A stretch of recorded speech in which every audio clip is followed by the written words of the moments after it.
Angela here again at the Chicken Coop, and today I'm going to show y'all a very easy beginner recipe in canning. We're going to make strawberry fig jelly.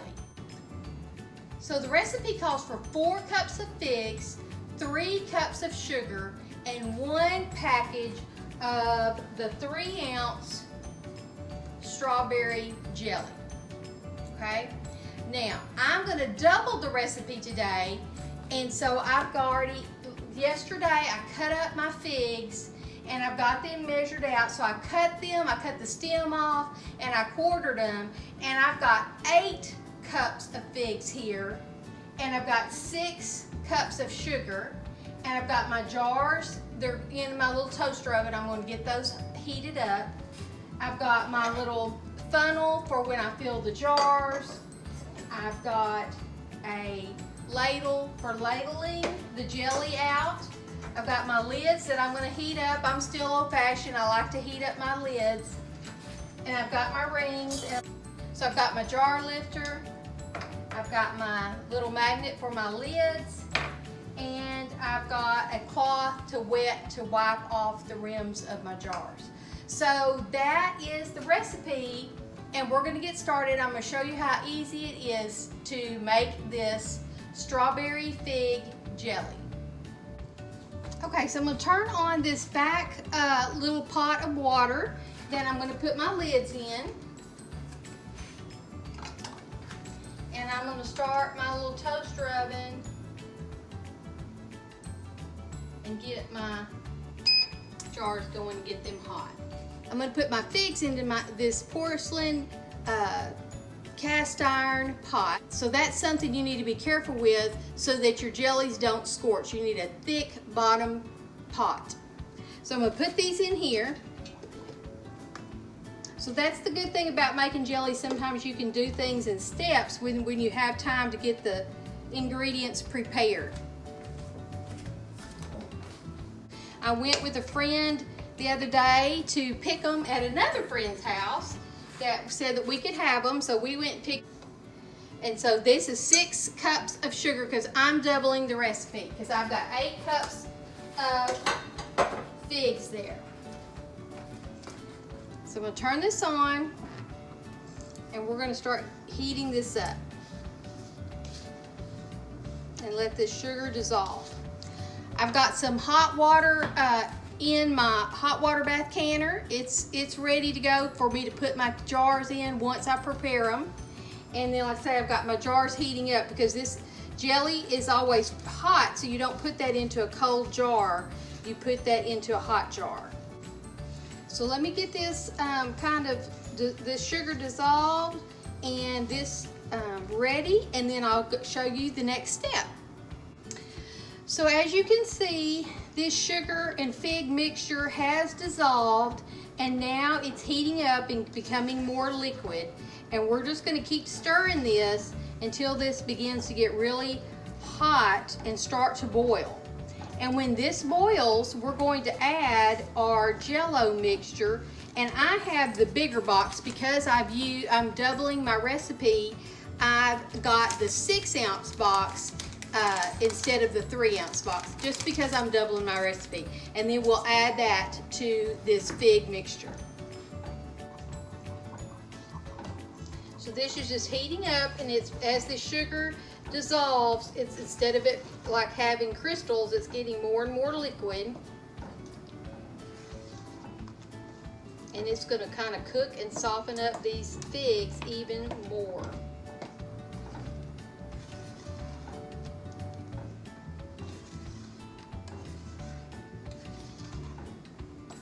I tried this recipe a couple of years ago, and this is the only way to do fig jelly to me. This is so simple, and it's just a really nice recipe for someone that's starting out with trying to can and learn how to do some things and learn some processes and get some confidence of doing some canning.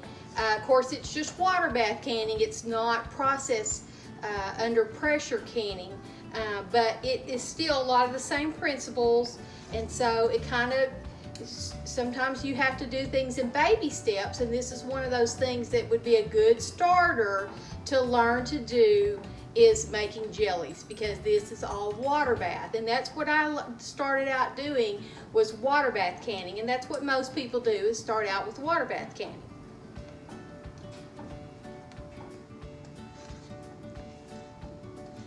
When we went to pick these figs, the tree was rather large, so we couldn't get up to the top.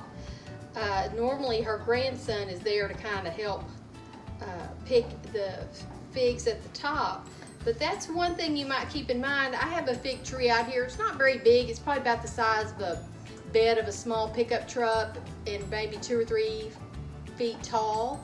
Is to keep your fig tree kind of pruned so that, you know, it doesn't get so tall that you can't reach the figs if you don't have grandbabies to be able to climb up in there and get your figs for you. Because but it's a nice tree. It's a really nice tree, and she has one more tree that the figs are all still green, so we may go back out there in about a week and see how they're doing, and see about maybe picking some more of those figs. So we've got a lot of figs here, but we're planning on making them and maybe selling some and giving them away as gifts and stuff like that. So that's the nice thing about making jellies, because a lot of people have gotten away from making jellies, so when they receive one as a gift, they really like it. I made plum jelly about a week ago, and I put it out in my refrigerator with the eggs that I sell, and I sold some jars of jelly out there. That's usually kind of how I do it. And as this sugar heats up, it's getting to get more and more liquid.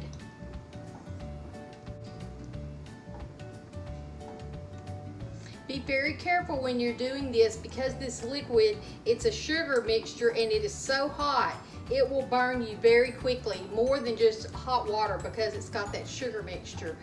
So just be very careful when you're doing this, and if if you want kids to help you, just be very, supervise them very closely, because this stuff will get very hot. All right, so this liquid is starting to boil, so I'm going to mix this in here.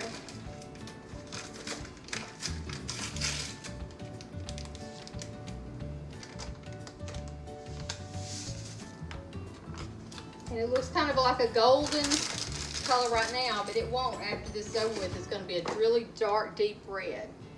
So we're going to put a timer on that. This is going to boil for at least 7 minutes.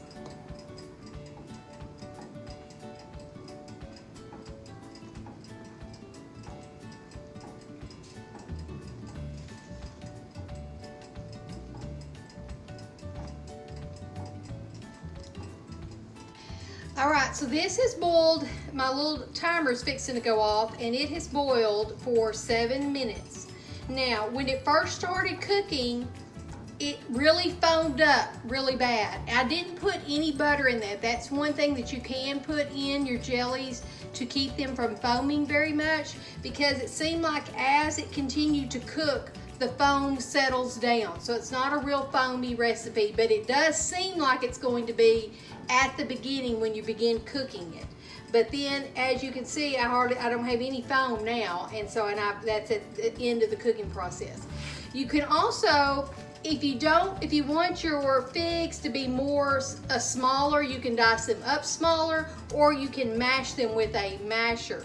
But I just feel like after I cook these for the 7 minutes, and then I water bath them, they're going to be cooked pretty good, so they're really soft and everything for the final product. So they're easy to spread and everything when you're spreading your jelly at the end. So you don't have like big hunks of figs or anything. They're well cooked. But that's just a personal preference.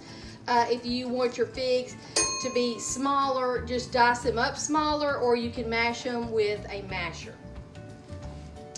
Okay, so this mixture is really hot, so I'm just going to turn it down on low. These jars are really hot. I'm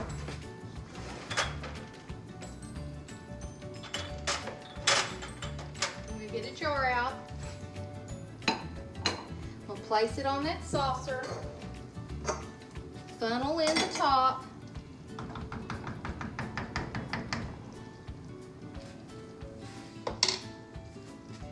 and I'm going to funnel some figs in here.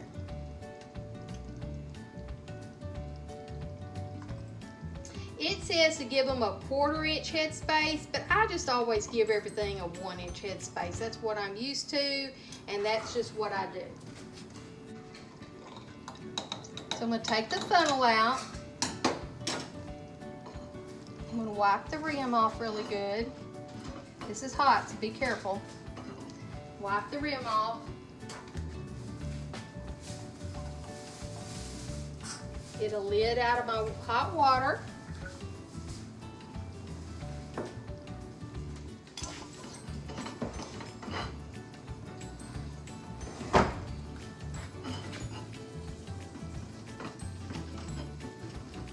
Screw that lid on.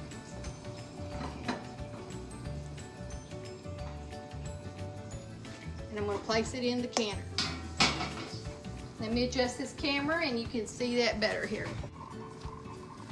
Alright, so I'm going to get a jar out of my toaster oven. The funnel in top.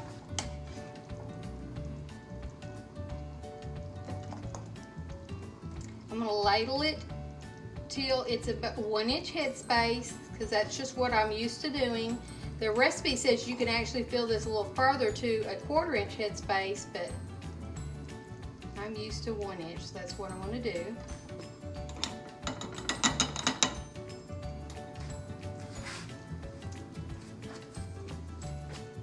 As you can see, I'm going to wipe my rim. You don't want any residue on that rim because that's what's going to cause your lids to not seal. Get my lid out of warm water.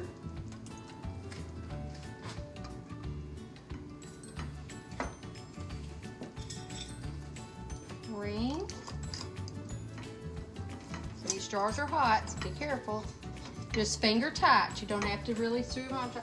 I screw them down a little bit more than finger tight for me because I don't have very good hand strength and my hands are wimpy. So I kind of go a little farther than what normal have because most people have stronger hand strength than I do.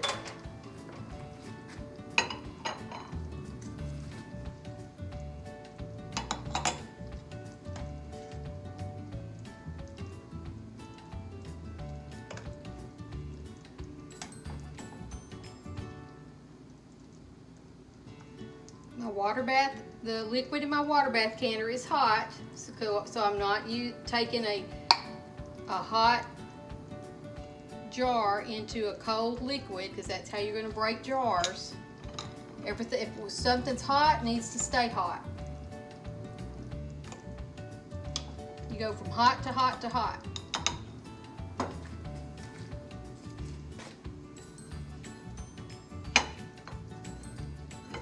Wipe my rim off.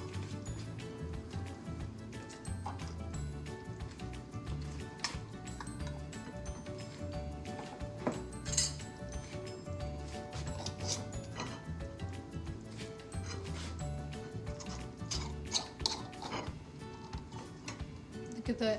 Isn't that pretty? It's a pretty, very vivid red. And I just put it in my canner. My water bath canner has the insert from my pressure canner in the bottom so that these aren't touching the bottom of my water bath canner, and we'll water bath them for 10 minutes. But let me finish getting these all ladled up and I'll be right back. So I have all my 1/2 pint jars in my water bath canner. They're going to boil and process for 10 minutes.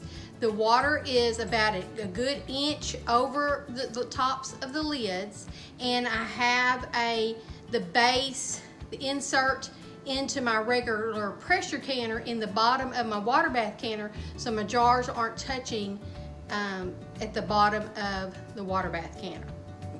So those are gonna process for 10 minutes, and then I'll show you what they look like.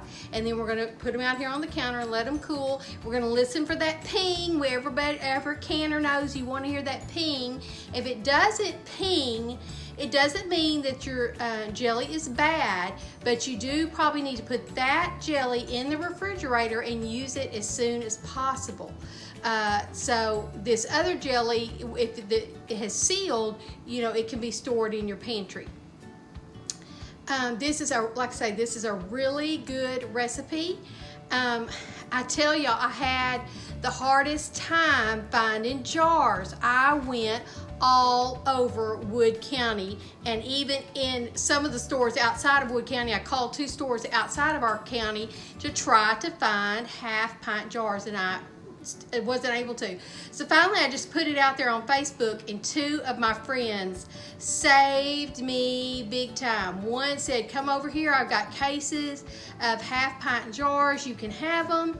The other one said the same thing, come over here, I've got all sorts of different size jars, you can have them. So I went and picked those up today. So that was why I was able to actually film this video, is because if I didn't, I would have had to order jars. And my son got online and looked, and Ball, 3 cases of Ball half-pint jars were over $60. So you know, jars are just getting more and more expensive, because I feel like with this pandemic going on, people are, you know, starting to realize that canning is something that they might need to learn to do.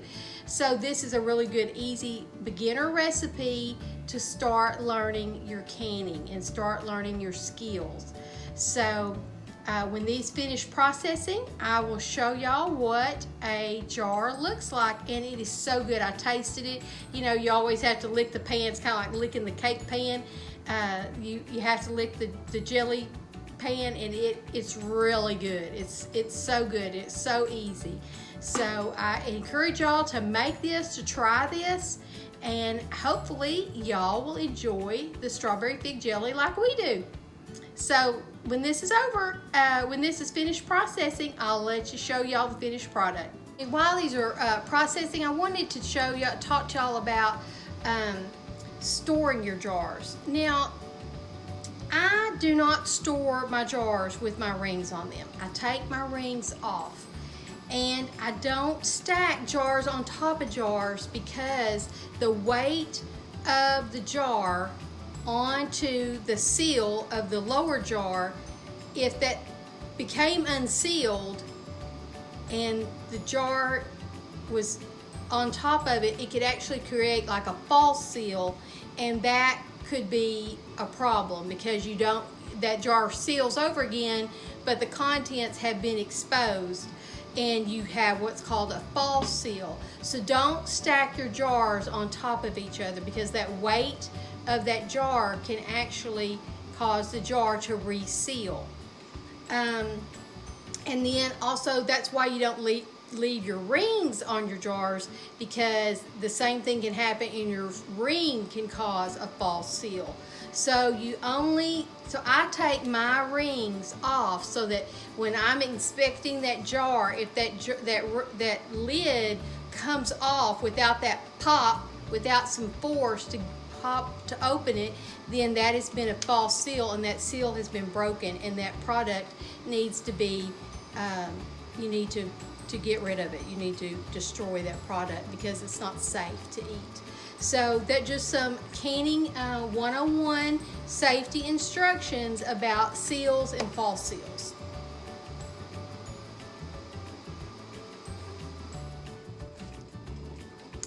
All right, so these have been processing for 10 minutes, almost 10 minutes. My timer's fixing to go off. Right on cue. All right, so my timer went off, and one thing I forgot to tell y'all, that I put a little bit of vinegar in my water. That keeps your jars from getting cloudy. But if you forget that step, when you get these out and you put them out on the counter on a tea towel to cool off, and then later on, after they've cooled off, you take the rings off and you wash the jars to get any sticky or residue or anything off the outside of the jars, you can use vinegar then, and that will help your jars from being cloudy. So let me kind of turn this camera down just a little bit.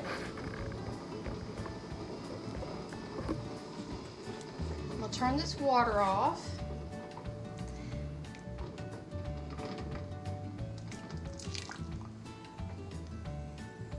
And see what pretty dark red it is. And then I just lay them out here on the counter on a little tea towel and let them cool off. And then, like I say, after they're cooled off, I take my rings off and I wash the jar.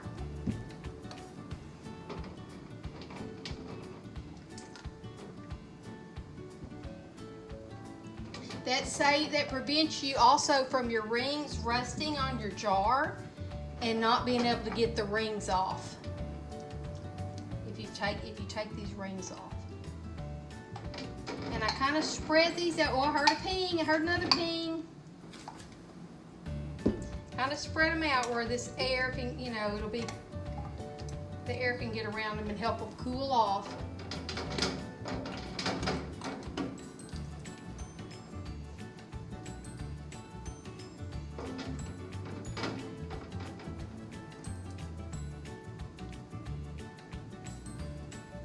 So I got 10 half-pint jars out of that recipe, but I doubled the recipe. So it was, the original recipe is 4 cups of figs, 3 cups of sugar, and a 3-ounce package of strawberry jello. But I doubled it, so I did 8 cups of figs, 6 cups of sugar, and a 6-ounce package of strawberry jello. Another ping, yay! Another one. I love hearing those pings. Every canner loves hearing those pings.